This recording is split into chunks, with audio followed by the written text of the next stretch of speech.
Perkembangan yang terjadi dengan timnas Indonesia memang udah menuju ke arah yang semakin positif. Di level senior, ranking FIFA, timnas melonjak drastis. Lalu di Piala Asia, sukses menembus 16 besar. Dan di kualifikasi Piala Dunia, skuad Garuda sukses jadi satu-satunya wakil ASEAN di round 3. Begitu pula di level U23 ketika Indonesia mampu tembus semifinal. Lalu di U19, sukses jadi juara Piala AFF, serta generasi U16 yang dianggap sangat menjanjikan di bawah Coach Nova. Tentu saja situasi ini membuat citra Indonesia kini benar-benar dipandang bagus oleh tim-tim besar Asia lainnya. Nah, apa yang dialami oleh Indonesia sejatinya berbanding terbalik dengan apa yang dialami oleh rival terdekat Malaysia, di mana tim Harimau Malaya benar-benar sedang di fase kemunduran di berbagai jenjang. Gak cuma itu, federasi mereka, yakni FAM pun juga terancam dihukum AFC terkait lisensi yang diberikan kepada beberapa klub di Liga Malaysia yang tidak memenuhi standar AFC. Sesuatu yang kemudian juga memunculkan wacana untuk JDT agar berpindah liga ke level yang dinilai lebih kompetitif bagi skuad semewah mereka.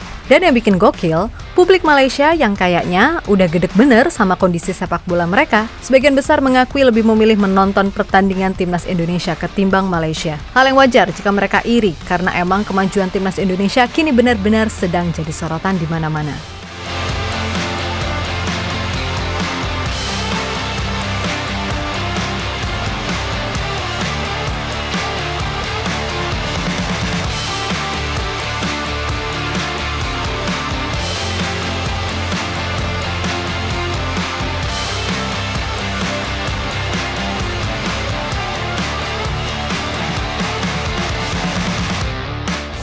Setelah beberapa tahun terakhir, Malaysia yang seperti bangga dengan perkembangan yang mereka dapati, sepertinya kini benar-benar harus segera mawas diri lebih dalam.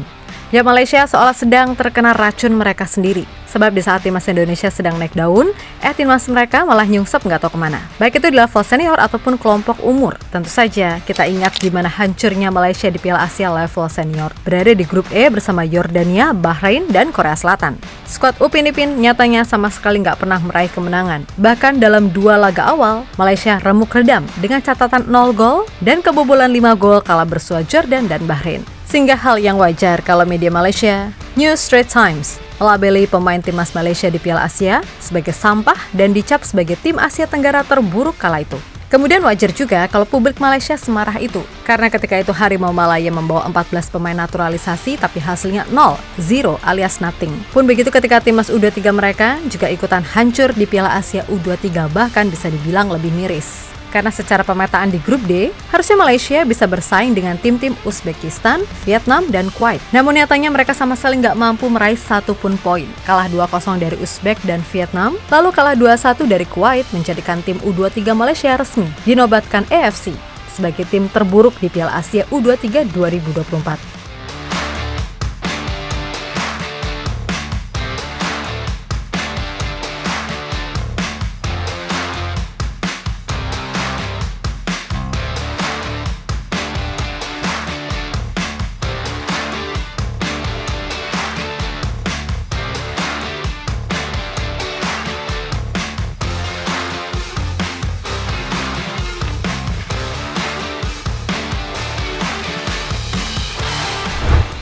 Yap, nestapa kehancuran timnas Malaysia sejatinya nggak cukup sampai di situ. Di Piala AFF U16, mereka gagal lolos grup. Sedangkan di Piala AFF U19, mereka kalah dari Indonesia di semifinal. Sesuatu yang pada akhirnya membuat publik Malaysia bahkan udah muak ketika melihat timnasnya sendiri main.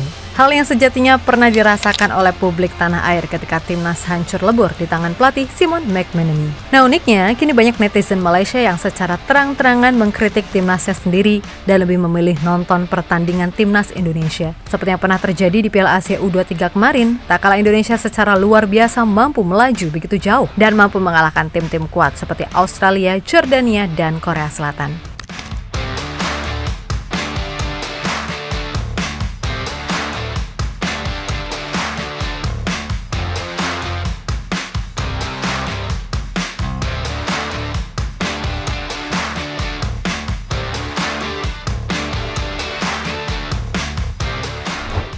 Lebih lanjut, ketidaksukaan publik Malaysia kepada federasi mereka pun semakin menguat setelah timbul beberapa masalah. Mulai dari pengunduran diri pelatih kepala Kim Pan-gon, lalu isu sentimen negatif, proyek-proyek yang belum menemui keberhasilan, ancaman terhadap timnas Malaysia, sampai kekerasan yang menimpa para punggawa Harimau Malaya. Intinya, sebobrok itu sepak bola Malaysia sekarang. Dan terbaru, dilansir dari perspektif football.id yang dikutip dari The ASEAN Football. Kalau AFC diketahui akan melakukan investigasi terhadap Federasi Sepak Bola Malaysia atau FAM terkait lisensi yang diberikan kepada beberapa klub yang tidak memenuhi standar AFC. Yap, kasus ini mencuat ketika Kuala Lumpur City FC secara mengejutkan mendapatkan lisensi klub pada awal musim 2024-2025. Sedangkan KLC FC sendiri diketahui sedang mengalami masalah penunggakan gaji pemain pada Februari 2023 yang belum usai. Nah, apabila ini terbukti, maka AFC akan memberikan sanksi dengan mencabut lisensi klub dan lisensi turnamen FAM di Asia. Sehingga otomatis tidak akan ada wakil Malaysia di kancah Asia. Dan itulah kenapa muncul beragam wacana terkait klub terbaik Malaysia, yakni Johor Darul Takzim atau JDT untuk mendingan pindah liga aja. Yap, selain agar tetap bisa berkesempatan main di Asia, JDT ini juga dianggap telah membuat Liga Malaysia jadi macam bukan Liga Tani lagi, tapi benar-benar tadinya tani. Gara-gara duit mereka yang paling banyak. Bayangin aja, dalam 4 musim berjalan, JDT cuma kalah 1 kali. Bahkan di 3 musim terakhir, mereka sama sekali nggak pernah kalah di Liga. Musim lalu pun, JDT sukses jadi juara Liga dengan poin 76, menang 25 kali dan cuma imbang 1 kali dari 26 pertandingan. Gokilnya lagi, mereka sukses mencetak 100 gol dan cuma kebobolan 7. Sesuatu yang kian menunjukkan kejomplangan tim ini dengan peserta lainnya. Ya sebenarnya, sang pemilik Tengku Ismail Sultan Ibrahim pernah memberikan penawaran kepada FAM untuk bersama-sama meningkatkan kualitas standar liga. Akan tetapi menurutnya, FAM ini terlalu sulit diajak maju. Jadi ya, alhasil sampai kapanpun gak akan pernah berkembang ini liga. Dan imbasnya, ya ke timnas Malaysia itu sendiri. Namun kayaknya masalah ini bukan datang dari satu sudut pandang itu aja. Gini, jadi ada sebuah laporan kalau Kim Pan-gon merasa jengah melatih Malaysia, salah satunya adalah terlalu banyak intervensi. Yap, sesaat setelah ia menyatakan mundur, muncul sebuah bukti pesan dirinya kepada pemilik JDT tadi. Nah, dalam pernyataannya, Kim Pan-gon mengaku kalau tugas utama sebagai pelatih adalah mengumpulkan pemain JDT di timnas Malaysia. Kemudian, Kim juga diminta untuk gimana caranya membawa permainan JDT ke timnas Malaysia. Nah, lucunya, setiap pertandingan, dia kayak harus laporan ke ownernya JDT. Dan buktinya ya di chat tadi itu, mana dibuat story pula. Gokil nggak tuh? Biar lebih jelas nih, kami liatin sekali lagi bukti chat panjangnya.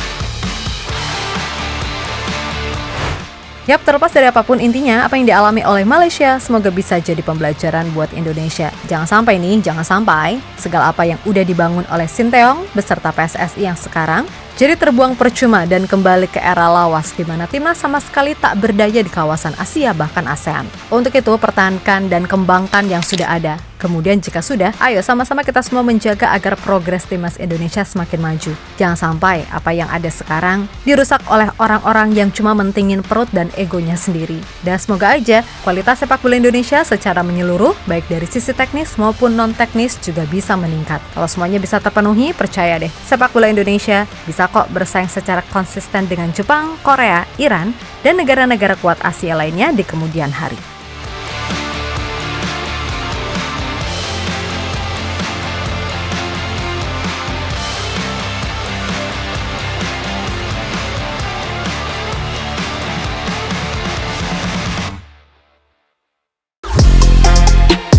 Halo, izin iklan sebentar ya guys. Jadikan ruangmu bernuansa timnas. Temukan beragam poster dinding, sepak bola dan timnas dengan desain menawan, kualitas premium dan harga yang tidak akan menguras kantong. Segera klik link Shopee di deskripsi video ini dan dukung timnas dengan sepenuh hati. Mulai dari dinding rumahmu.